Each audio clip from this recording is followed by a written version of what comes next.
c'est de la dimension spirituelle que Dieu crée. Et puis après, de façon exotérique, la terre a apparu publiquement aux yeux de tout le monde. La parole de Dieu est invisible à l'œil ni parce que tu ne vois pas ça. C'est seulement tes oreilles qui écoutent. Mais quand je parle de termes exotériques, c'est ce qui est invisible aux yeux des hommes. Dieu parle spirituellement et quand il a parlé de choses exotériques et économiques. Alors je veux que vous compreniez une chose. Oui, tu m'as posé la question, je réponds. Na expliqué. Non, on expliquer que veut dire exotérique. Alléluia. Alléluia. Écoutez-moi s'il vous plaît. Yama téléphone. C'est là la silisana qui t'attend s'il vous plaît. Nakati appelle. Pasteur, yoka. Otuninga ina répondre s'il vous plaît. Oh, papa Blacos. C'est pas possible yoka. Yoka ngai. Na otike loto. Pasteur, olobi nga na vende kinye yoka. Opesi biso sens ya exotérique. Na sens il y a exotérique. Je suis d'accord na yo. Mais ngai question na ngai zaboye. Question na ngai zaboye. Na verset oyo tangi, pesa biso ba partie o ezali ya exotérique, na partie o ezali ya exotérique. Question na tunyo ya wana. Na verset na tangi. Oui. Le parti qui est exotérique, on parle de la terre qui était informe et vide. Mokili ezalaki na tinate. Terre ekoki kozala vide te. Vide existakate. Non, mais la terre déjà, c'est Dieu qui l'a créé, c'est Dieu qui l'a rempli. Vide existakate, pasteur. Vide existakate. Réfléchis. Non. Nabandeli. Ma Bible où je lis pasteur, dit que la terre était informe et vide. La terre était yoka. Pasteur, nazo expliquer yo français yoka. Non. Yoka pasteur. Non. Mais pasteur yoka balobi la terre. Mais pasteur, nazo ko expliquer yo zo comprendre te. Pasteur, yoka na expliquer yo. Mais pasteur makambozo lo zo comprendre yoka. Pasteur yoka. La tolérance exige, toi tu parles. Oui, mais yoka kasina expliquer yo parce que yoka olobi boye. Mais yoka makambozo loba. Yoka olobi boye. La terre était. Ce n'est pas que la terre est vide, la terre est ça déjà. La terre était. La terre tant ezali, eza vide te. Vide existe kate. Mais réfléchis pasteur. La terre était vide. La terre est ça déjà. Et vous la vide ndenge nini. Réfléchis un peu. Bravo pasteur. Balobino bien en français. La terre était. Je t'explique maintenant. Comme tu veux qu'on parte dans la profondeur, on ira dans la profondeur. Ok. Au fait, si tu ne sais pas,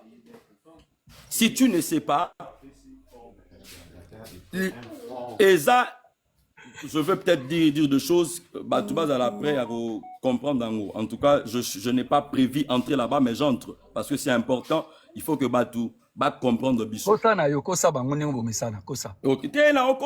ça le problème avec live Nayo. Quand tu reçois les gens, tu veux que Babi Magana Mabi. Non. Mais Makamozolo Bozo bima ridicule, pasteur. Non, je ne suis pas ridicule. Je te montre dans les Écritures. Nazozo Nisayo na makomi Nzambe. Non, makomi Nzambe existe kate, pasteur. Et ça la kate. Au fait, déjà, là, nous sommes dans makomi Nzambe ça la kate. Ça makomi ya batu. Yo ne oza incapable de comprendre. Écoute-moi d'abord, s'il vous plaît. Tikelanga 1 minute, na 5 yo 1 minute. Na tikelio. Ok. Alors, Koka Tangate, s'il vous plaît. En fait, vous recevez des gens dans votre live. Avec beaucoup de respect, je vous respecte. Mais seulement, vous avez déjà établi un principe dans votre tête. Que tout le monde qui vient, n'a sens, il y a débat. Tant où tu as débat, ou soit tu partages, c'est pour que nous puissions apprendre. Nous devons apprendre et l'eau bakisa et l'eau ni namane ou salamabe nazwa na apprendre. Mais déjà vous, quand les gens viennent dans votre live, vous avez déjà comment dirais-je, déjà pour planifier, vous avez déjà vos convictions personnelles que vous ne voulez pas que ça bouge. À table, nous peut expliquer au nengenini, tu ne veux pas céder à ce que toi tu crois. 1. Alors moi aussi, j'ai des choses auxquelles je crois. Pasteur. J'ai des choses auxquelles je crois où je me suis appuyé. Pasteur, j'ai des choses auxquelles je crois où je ne peux pas céder. Exemple, dans la même parole, la Bible, on a dit, la Bible a dit, comment la femme enfantera avec douleur. Ok, Zela, to suka wana. S'il vous plaît, s'il vous plaît. Pasteur Zela, je suis encore dans les 41 secondes, s'il vous plaît. Moi, si Akobo t'en a douleur. Ok. Moi, toute femme qui doit accoucher par voie basse. Oui, accouche avec douleur. Ça veut dire cette parole-là est accomplie telle que la parole, telle que la Bible l'a dit. Merci. Yo lobi ça veut dire, dans cette Bible, il y a la vérité. Yokanga kasite yoka. O lobi, moi si Akobo t'en a douleur. Il y a raison, il y a moi si Akobo t'en a douleur, on va comment la Bible zalaki nini. Pona nini. Comment? Raison, oyo moi si Akobo t'en a douleur, va comment la Bible zalaki pona nini. À cause de la désobéissance, serpent, Ayaki, Bali, Mbouma et tout ça. Ok, Zelasko, yoka question na ngai, parce que na ebiso za limité. Mboa abotanga na douleur, a désobéissant qui nani? Ici on parle de l'homme. Non, yoka ngai. Ne mélangez pas les choses, s'il vous plaît. Zela, oh, moni siko, tikelanga na loba. Tikelanga na loba, na tuni yo question. Yoka ngai na loba. Yoka ngai, yo peso yoka ngai. Tout na question à répondre. Tikanga na loba, s'il vous plaît. Mboa ya mwasi, ngombe ya mwasi, niau ya mwasi abotanga na douleur, a désobéissant qui nani? Répondre ngai. Bakoki kaka ko désobéir na muto bapia ki loi. Non, non, pasteur, répondre à la question na ngai. Mboa ya mwasi na ngombe na seba la mwasi. Attends, s'il vous plaît. Non, vous mettez les gens dans les règles. Attends. Non. Yoka ngai. Na ipso ke oza limité, na tuni yo question. Répondre na question na ngai. Mboa ya mwasi na ngombe ya mwasi babotaka na douleur. OK? La douleur te. Babotaka na douleur. Mboa ya mwasi na ngombe ya mwasi babotaka na douleur. Na tuni yo question za simple. Ba désobéissaki nani? Répondre à la question. Ok, je te pose une. Est-ce que déjà mon place mboa zobota en douleur? Na yebisu yo ke na tela yo vidéo to la na reportage siko. On a tout mais pasteur, na lingi na tela yo vidéo to la. Pasteur, au moni ko za limité. Na lobi boye, pasteur. Na yoka, mais na tela yo vidéo.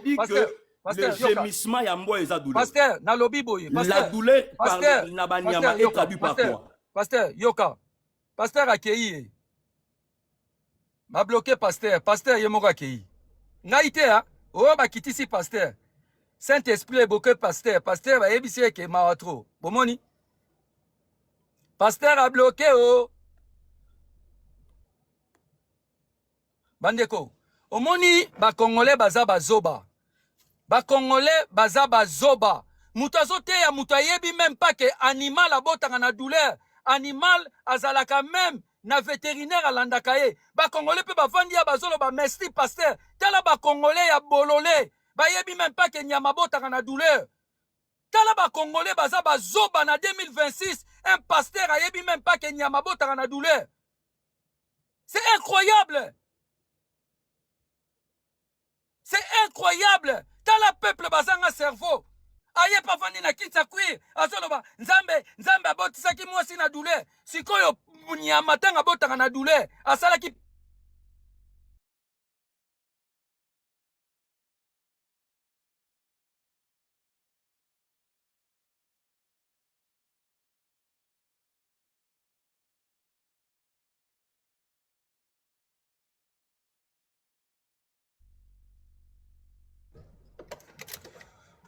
Ok.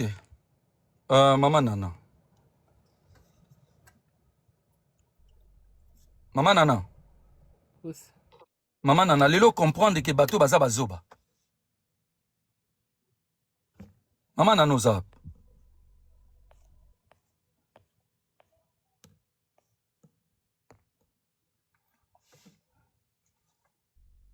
Azoloba, alobi, la terre était.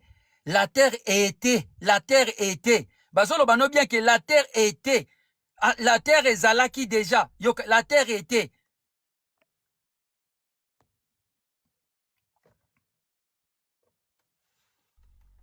Bonjour bandeko ba Hollande. Mawa. Maman Nana, tia caméra pour nous mater bien.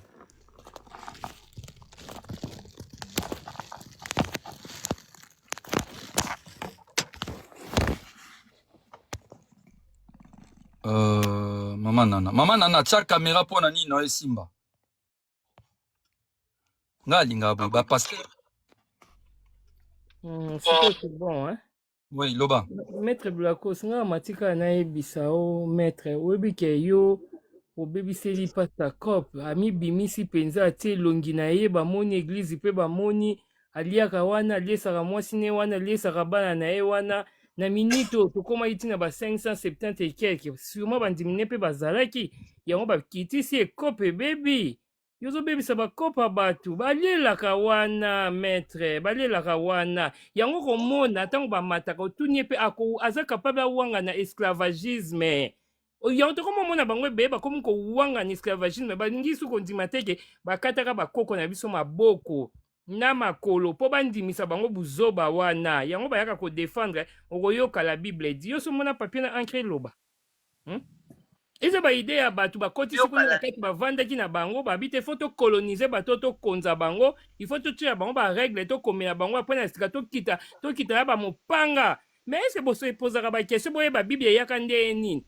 yo ovandi ozoya kodefendre makambo ya l'autre contraire so babini adefendre Congo abanda kolobela biso baprovince ya Congo baterritoire nyonso baville bavillage ya mike ya Congo aozala incapable mais soki alobi alobela makambo ya Israel evandi ye na cerveau eza normal te bokoya bolingi bolongola maître Blacos yo tikana eloko nde olingi oloba ese mindeye batikelaka bino shwa mindeye batikelaka bakoko na bino shwa yango ekomi lelo oyo yango mutu ekamati ezwi mpe mentale na bino bokoka so réfléchir tete bango bayaka na imposition bakuti mama na bana na mobali babi mobali kende kuna mama kende kuna bana mosusu babwaka bango na babato baassurance efuta bango bazwi bapekisi bino balangi na bino mpo boyokana te baaméricain na bato baza na baile so bapekisaka bango balangi na bango te banga bayeba so bautaka kote nini na afrique du fait ya kopekisa bango baloba balangi na bango te bakomi kuna des milliers d'années babulungana bayebaka esu te bakoma baaméricain alors ke bayaka na continent ya afrique badeportaka bango bazwi oyo ya bino bobino balongola biso yango ti lelo bomonaka toza na bulu yeke na mitu na biso toyebaka te ngai na repetaka nayebisa tanti na ngai nanyake isange nayeba isange abi nanga mwana nanga kokende kuna te encore bango babendaka mwana nanga kokende kuna te kuna eyinde mboka bandoki toluka na tozonga na baprovince na biso toluka bavillage na biso toyeba maître Blacos ebele bazali atuna ye ka identité na ye okomona bulu yeke ayebi na ye pe te aloba ayebi te makambo identité ya Israel ayebi yango akobetela o lisolo ya Jésus bandeko ya Jésus baapotre ya Jésus Christ makambo ya Marie nyonso akobeta ya Kongo akobeta te bandeko tolamuka tozonga na biso bakongolais yango zonga pe tomama na kanga na micro na parce que bakongolais bayoka je sens qu'il va dans le sens du coucher, je m'arrête, je le laisse faire, je vois s'il va tout seul dans l'exercice et puis par contre si au bout de quelques secondes ça vient pas, à ce moment-là je prends le relais sur les outils que j'ai déjà mis en place sur les séances précédentes. C'est-à-dire que dès que je sens qu'il va dans le sens baza ko expliquer ndenge akobota na douleur ozomona baza ko expliquer nyonso sikoyo ye amemaki masumu epai ya nani zato kana évangéliste. Bonjour évangéliste. Bonjour papa. Bonjour.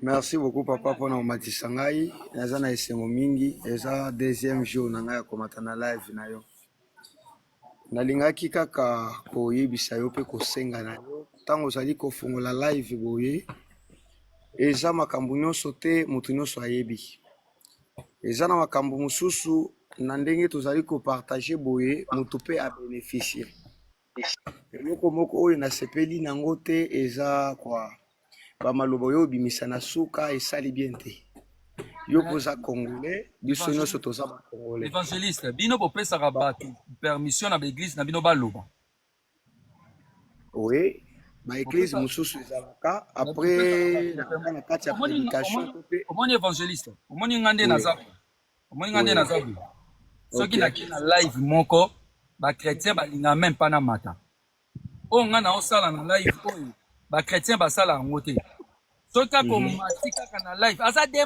aza démon aye kobungisa bato kitisa ye bloke ye ngai omoni ngo mati mutu nyonso akovanda akoyoka yo soki nga nake na live bakretien même kaka na commentaire apamba kaka na commentaire apamba soki na commenter mosusu kutu même pas na commenter omoi na TikTok ekomaka intel rejoint le live mbala moko babloke yo donc bato oyo baza intolérant na mokili eza bino basoi-disant bakretien bozali na intolérance soki mutu aza na avis différent na bino bobandi kopesa ye bamoto bobandi kotinda ye na bapays soki ya nini oyo bozalaka nango bamonde pandumunyum parce que bozalaka intolérant bolingaka koyoka bato te non mon ndenge matia tokovanda toute la journée tokosolola mais soki ngai live bakretien moko ezali na komi kaka bakobengana ngai même na bafamille na biso yango travail oyo biso tokosala makambo na bino ya buzoba wana ya baeglise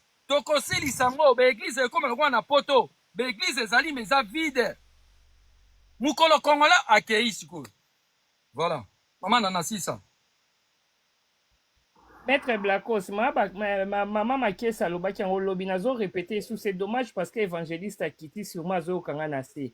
Évangéliste bino na kati ya Bible na bino bo expliquer makambo ya arbre généalogique. Moi actuellement nazo sala arbre généalogique ya famille na ngai nazo dynamiser ngo vraiment na te biloko ebele.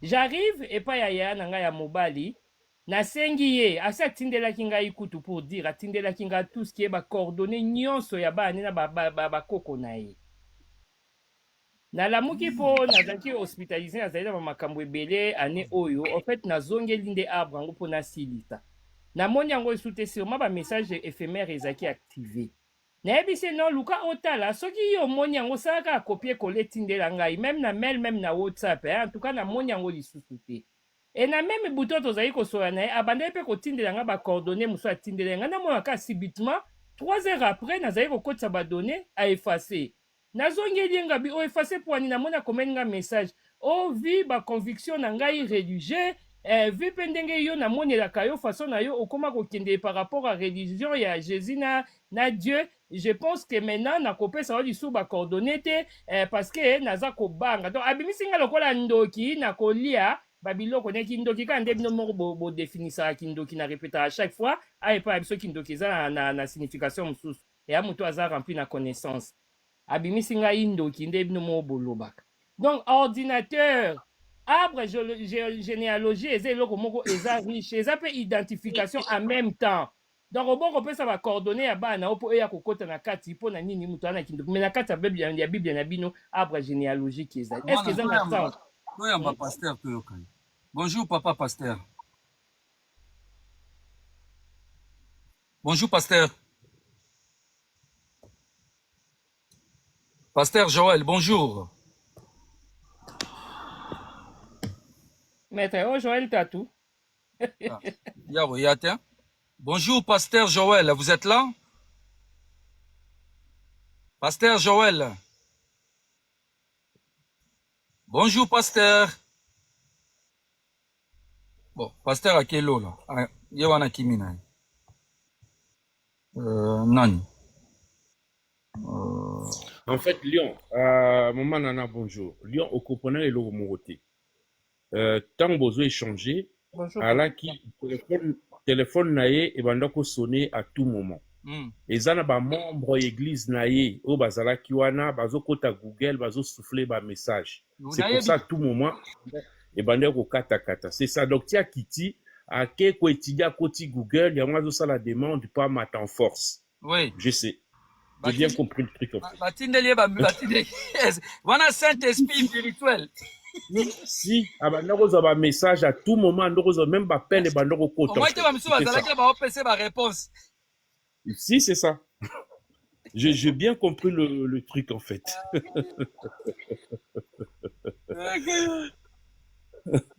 Bazaba aventurier. Aye na message moko neta.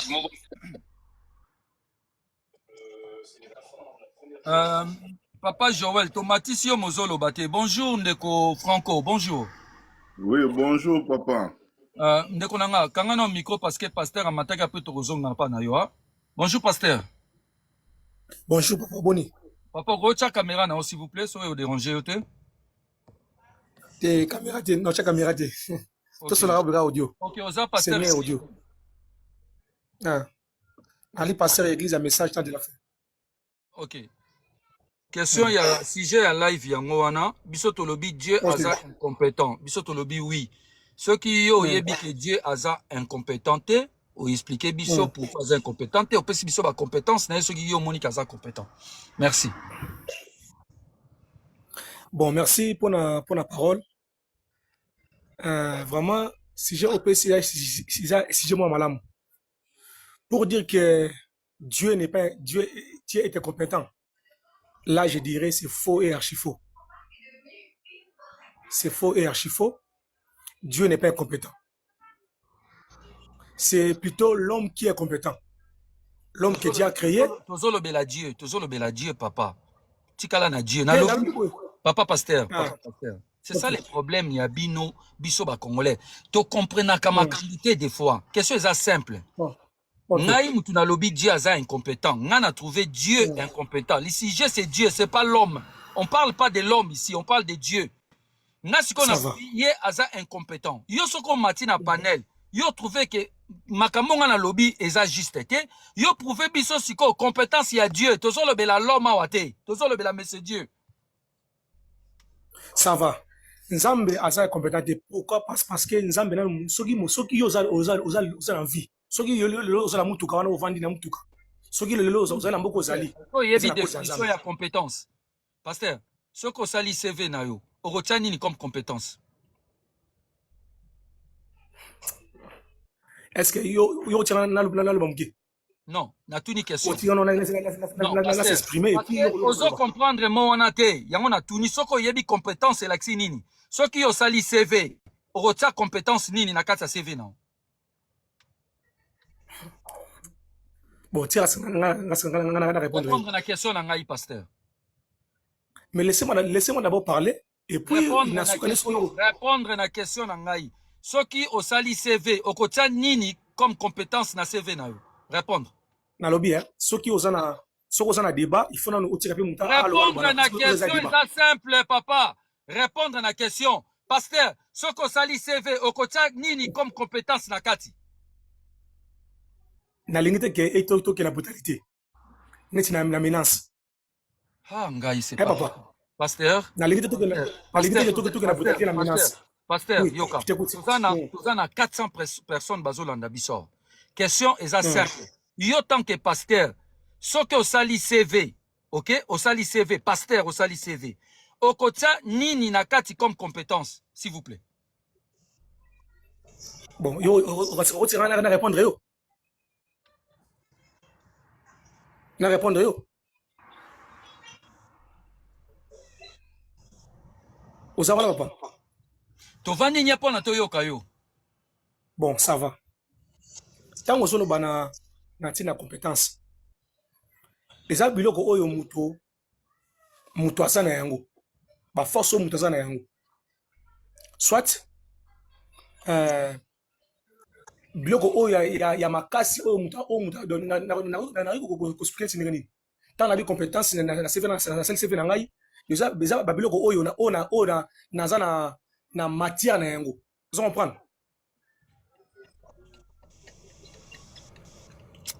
Vous comprenez? So mais papa na moni on est aussi ngani. Mais tu sais que yo répondre te papa. Mais ngai nazolo ba yo oza ko sika ngai. Mais yo ko landa ngai te répondre.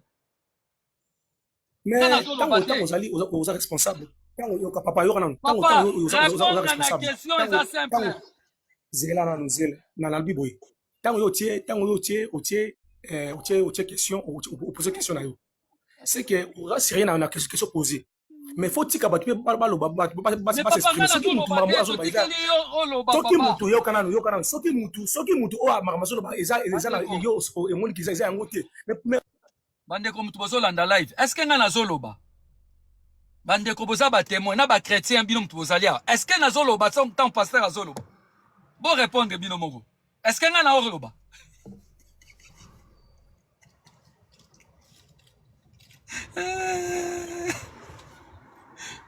Ah, mais c'est pas possible.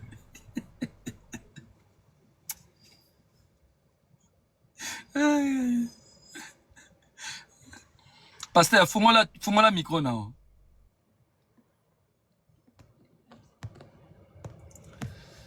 Pasteur, fous-moi la micro. Pasteur Joël, fous-moi la micro. Pasteur Joël. Bandeko bozomona, nga na yebi te ba chrétien bokenda kosala nini vraiment na ba église. Bokenda kosala nini na ba église. Hein? Pasteur ayebi CVT. Pasteur azalaka na CV céleste. Azalaka na CV spirituel. Mais aza na CVT. Botala. Siko bino bokenda kosala nini église. Hein? Tozaba yanke na katia kamba talaba yuma ya ba pasteur toko nyonga bino kofina bengelanga mama ema toko fiakula ba pasteur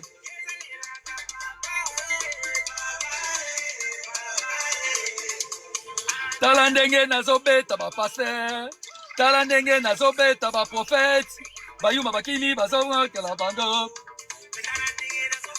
Bango, oh, oh, oh, oh. 2026, toko beta ba pasteur, quand on a ba question. Indi baza konyonga, baza ba yuma banyama kofina. Bengelanga ba pasteur, ba pasteur, pasteur.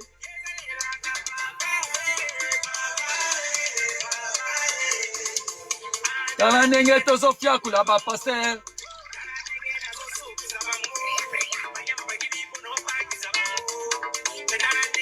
Ngaite a pasteur même koloba micro ekimi. Pasteur, fungola micro ozali? Ah, gaye za pasi pour la ba congolais. Pasteur, fungola micro. Bon, tokitsa pasteur. Bomoni Pasteur a yebi CVT.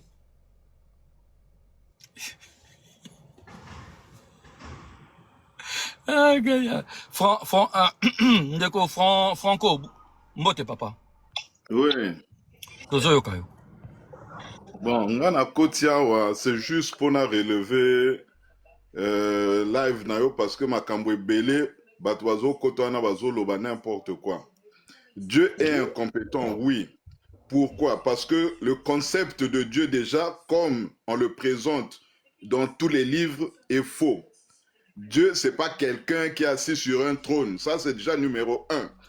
Problème, il y a biso africain, je dis même pas congolais, biso africain, totanga kamingite. Tout est sous nos yeux. Mais totanga kate, on veut pas s'instruire. Colon aya na Bible. Mais avant Bible, écoute en Afrique, Tobana ko vivre ndenge nini. On était déjà en contact avec soi-disant l'esprit suprême. Ngai Nzambe na lobaka. Wano BBC. Tozalaika na contact na nature papa na na nature, oui, la nature en quelque sorte. Ezate que être moko ezaki wana ezo guider biso eza faux. Et maintenant je voulais ajouter Zobo ya mboma zali azana bloqué yo nanu. Zobo imbécile. Ciao. Voilà. Tozo vivre au fait na période à la révélation, c'est-à-dire Toza na l'ère du verseau, tout ce qui était caché sera révélé. Donc Muto azo commis s'instruire à Tanga Kakwebake, presque même l'histoire qu'on nous a appris à l'école, tout est faux. Mais la vérité est qu'au bima, monde est koye bake, nzambo to sambela kawana yete, yete. Mais ba pasteur au fait baza en relation na banani, ba benga bango banani, ba formation na banini ba sale e kopa, pour ba distraire biso, ozo comprendre. Rôle na bango ezaka pour ba distraire biso, ba bungisa biso nzela. Parce que si on va éveillé, allez, comme on va loba, comme on traiter diable. Le diable même n'existe pas. Ozomona. Siko biso ba africain eloko nini esalaka ke tozolanda bato wana. Bato wana bazalaka na pouvoir, aucun pouvoir. Nalobi, hein, Papa Franco. Ouais. Le pasteur, il est même incapable de comprendre le mot qui est clair. La terre était. Ça veut dire que Ezalaki déjà na terre était Voilà. vide. Est-ce que vide existera d'abord?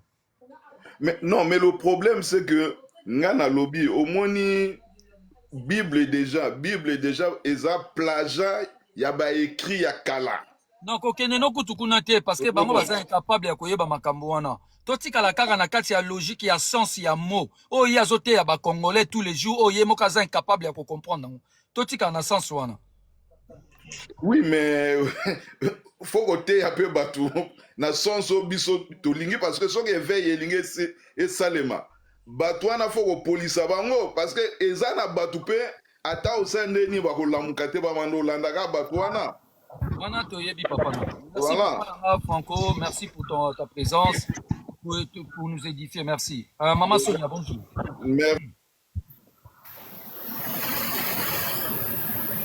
Maman Sonia, bonjour. Sonia, bonjour.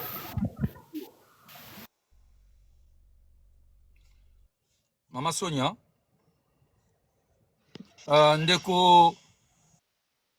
Ndeko Mazo.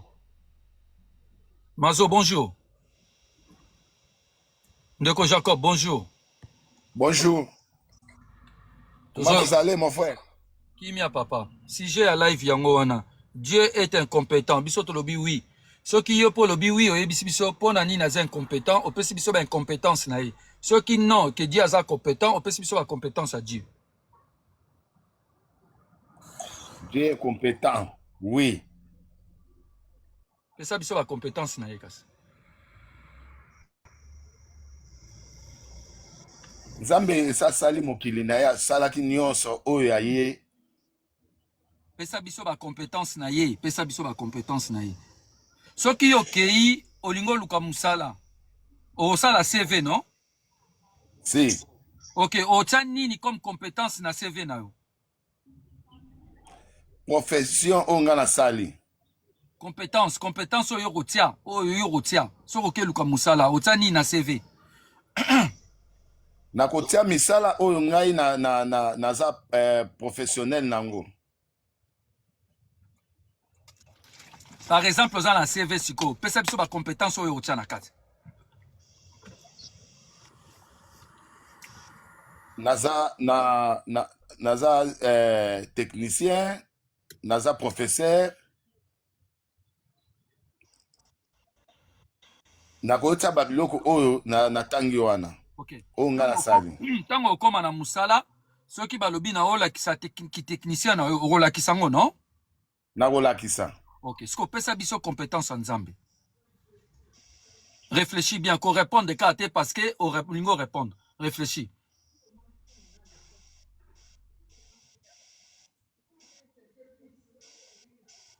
Bon, Nzambe ataki biso na bolingo. Pesa biso compétence ya Nzambe, pesa biso compétence na ye, Nzambe, compétence.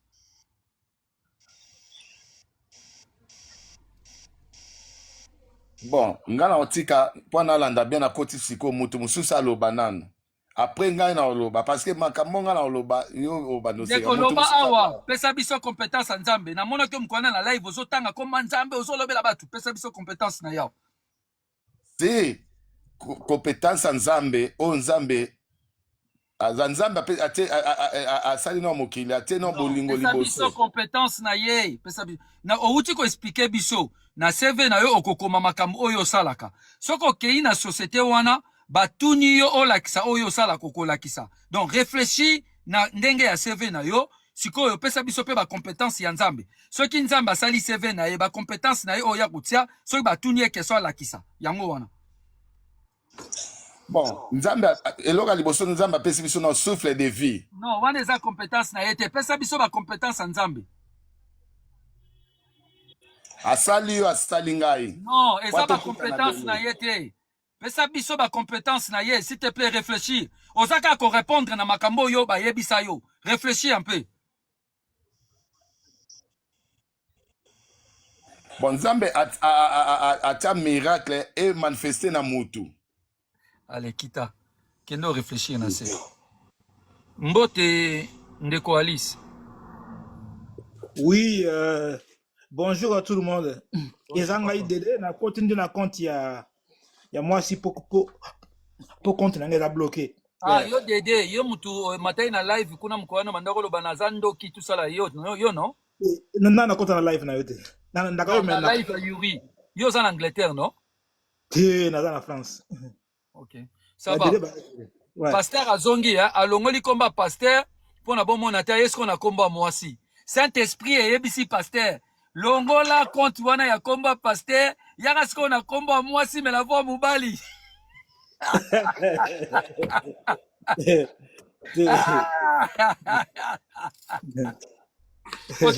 Pasteur, na CV na yo so babe comme compétence na yo comme nini? Ozotu na ngai Nazotu na yo. Ah d'accord, OK. Bon, côté compétence eza belé, ezali compétence eza lokola